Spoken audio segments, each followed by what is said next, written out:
where the Irish Congress of Trade Unions, Richard, has organised a rally for this evening. So what is the union asking people to do then?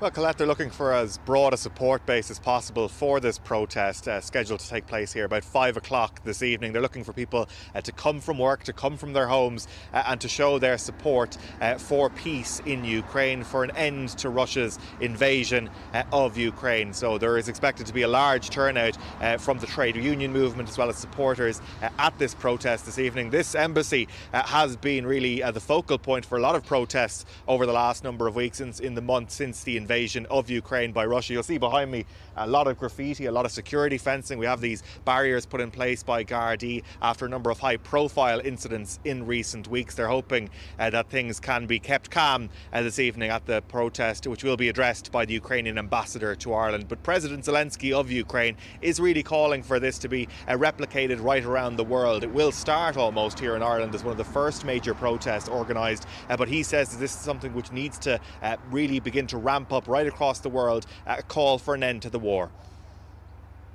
From this day and after then, show your standing. Come from your offices, your homes, your schools and universities. Come in the name of peace.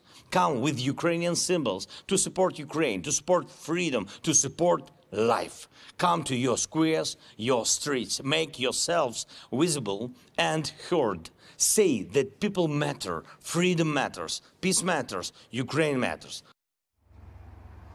Well, there is a strong Garda presence here at the Russian embassy. There's a squad car behind me. There's almost constant now at this point, as well as a mobile operating base for Gardaí as well. A small number of protesters here this morning.